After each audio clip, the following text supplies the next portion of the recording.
Thank you for listening to this podcast from TRE, Talk Radio Europe, your voice in Spain and around the world. For more information, please visit tre.radio. Good morning, Mark. How are you? I'm doing good. How are you? Yeah, Mark Hanbidge in Ireland this morning. What's the weather like over there, mate, on the Emerald Isle? It's actually not too bad. It's not too bad. And you know why it's not too bad? Because I haven't opened my curtains yet. So yes, that's the best way to do it. It can't hurt me if I don't know what it is. Well, let me tell you, Mark, I met a Manchester United legend this weekend. I was up in Carlisle, and Carlisle United have Mark Hughes as their manager now since last year. So National League, with not even League Two. So not even in the EFL. But Mark Hughes went there about 3 or 4 games towards the end of last season, and they got demoted. But this year they're doing really well, although they only got a draw at the weekend. We went to watch them with a friend of mine who's a chaplain at Carlisle United. Carlisle got a 1-1 draw against Eastleigh, and he said, come on, let's see if we can meet Mark Hughes, because I can go in the offices and I know him, so we'll say hello. And there we were just standing outside, and there he'd just given a team talk to his team, and he came out to have a little comfort break, and there he was, Mark Hughes, Man United legend, former Man City, former Fulham boss, former Stoke City boss, and we had a photo with him. And I think he'll cherish that photo for the rest of his life. I really do. I think so. Yeah, I think he'll be like, I met Dave from TRE. 62 years of age now, and he's still going strong, and he's still managing. So, and I said that he could really probably go into a championship role if he wanted to, at least. With his background, but I think he just fancied the challenge, and so he lives in Manchester. He drives up to Carlisle, and he's very much willing them on and trying to do his best. And then you get a team like Eastleigh, who've come up with 85 supporters from down near Southampton in the National League. And they get an 88th minute equaliser, and these 85 supporters go absolutely mental. And then you're thinking they're playing in a big stadium with Mark Hughes as the manager, so it must have been quite a day out for them as well, for the 85 that went from Eastleigh. So well done, guys.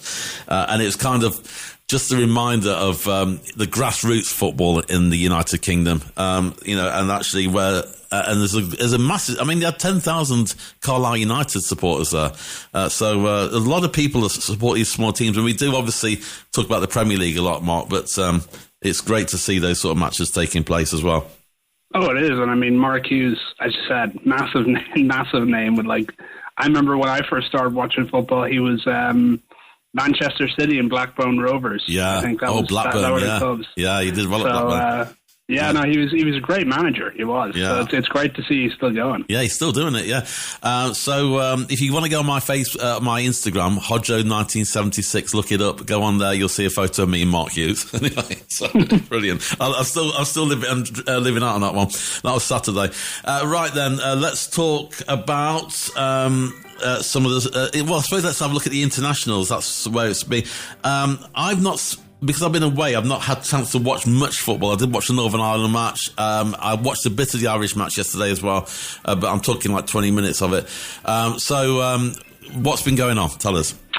Well, when everyone else has been focusing on Christmas shopping, I have been very much tuned into November's qualifiers because this is really the first look that we get at the qualified teams. So next year, the World Cup is jumping from 32 teams that it was in Qatar to now 48.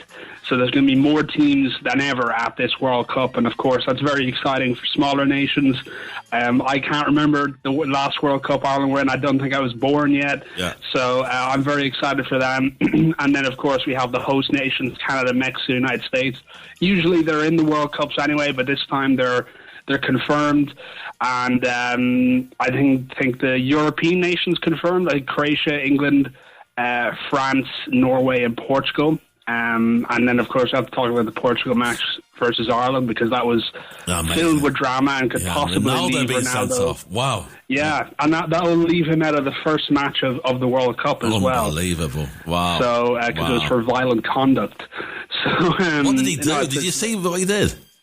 I didn't get a good look at the tackle, but I did see the taunting of the Irish crowd afterwards, and I know that didn't help his case in the media or with the referee.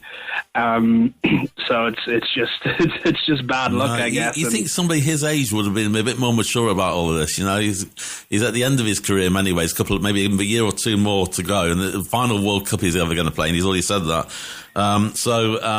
Interesting. But so where do Ireland sit right now then? Are they fully through, or how's it work? No, so now it goes to, so they've got a playoff place. Yeah. So they did the impossible, or what many people felt was the impossible, and went in and won against Hungary, which was great to see. Hungary are a great side and have had a lot of success in recent years. But now they go into qualifiers, and they have to win one more match. I remember reading a headline, I think it was in The Independent, which simply put it, they just have to win 3 matches in a row. Yeah. Which for English fans, that mightn't seem like such a big deal, but in Ireland that is a massive deal for the national team. But it's very exciting. We've also got teams from Africa and Asia, some big ones: Australia, Japan, Saudi Arabia.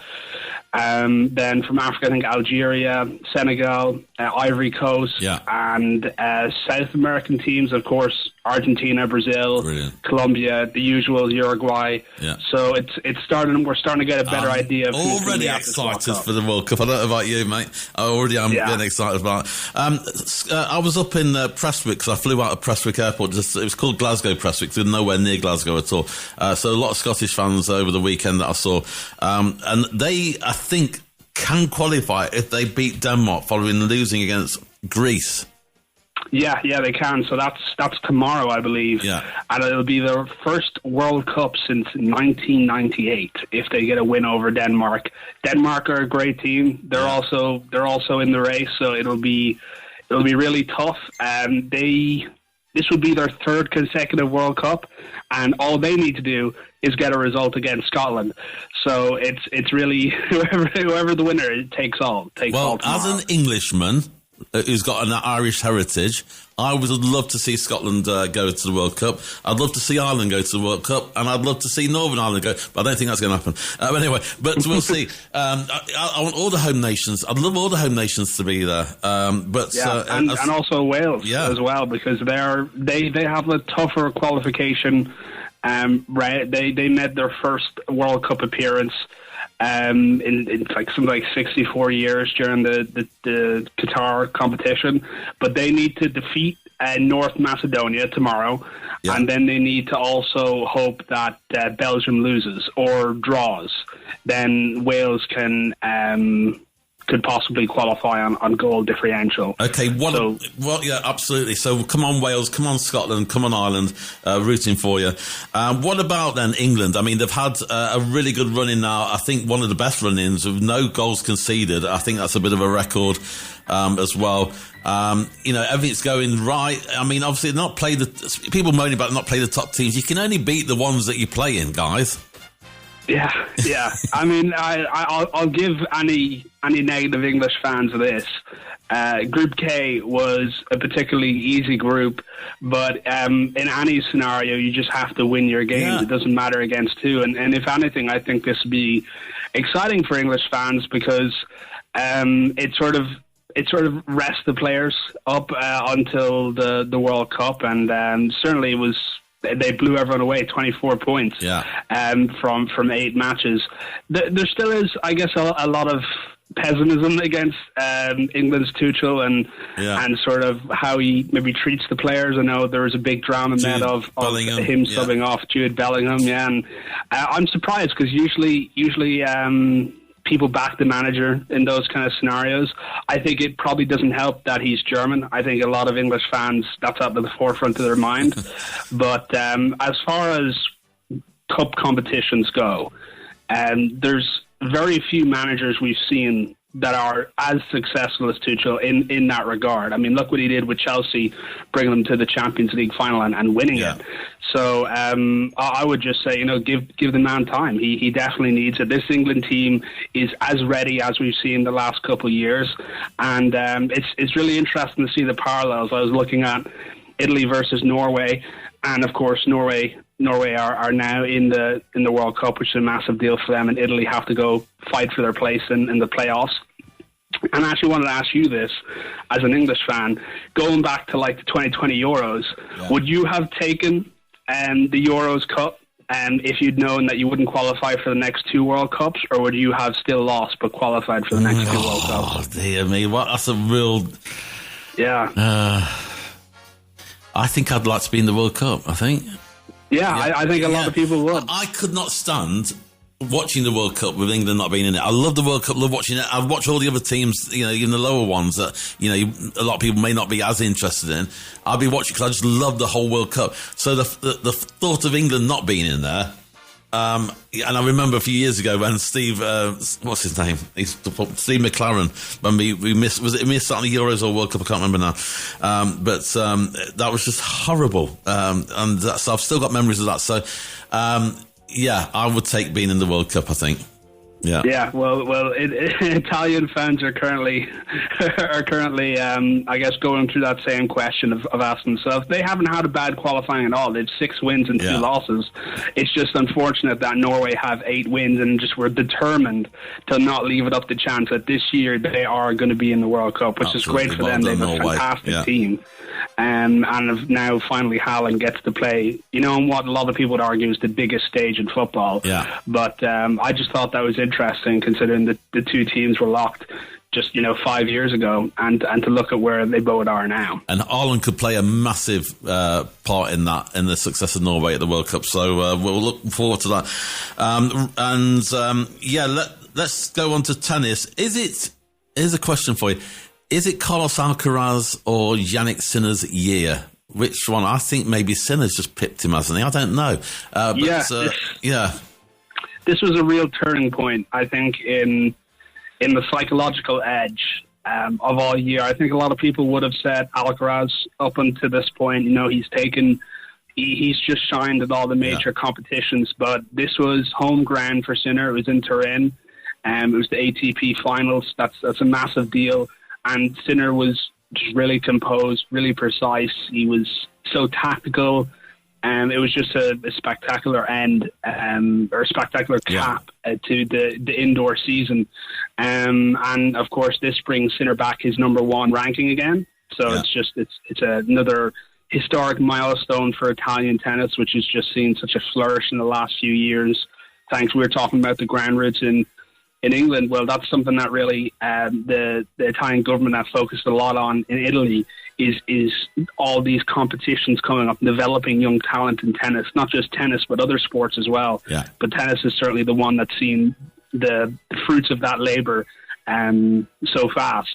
But Alcaraz, was going through a little bit of a hamstring injury. He was sort of visibly hampered during that match, but it was still a really good fight, and it still gave, I guess, a lot of people excitement around Sinner because he's proven he can handle the pressure against top opponents, and this is sort of continuing the storyline of the old guards out, the new guards in, and it's a really, really exciting time for anyone who's into tennis because you're seeing, the two best go at it, and they're going to be the best for the next 10 years. Yeah, absolutely, yeah, and it's great to have that rivalry. Right, finally then, and we'll finish with this one. Luke Littler secures world number 1 ranking after Grand Slam. Yeah, I'm a massive fan of darts, and I've never got to talk about darts before, so it's an exciting time. But I remember getting into darts on the Christmas that Humphreys became world champion, and I remember connecting very much to his story of how he lost all that weight and overcame those pressures and became world champion. And he's become quite the name in darts now. But so is Littler, only 18, and he's, I think, the 4th ever player to retain the Grand Slam title at just 18. He's amazing. So he's an absolute freak, and I'm sorry in advance for this pun, but their rivalry is not lukewarm; it is red hot. Sorry, I had to use the pun. Yeah, that's fine. Yeah, but he defeated Luke Humphreys was defeated by Luke Littler at 16-11 in the final. It was really really contested, but it was really exciting. This is a rivalry that hopefully be in darts for a very long time to come. We know Littler certainly will be.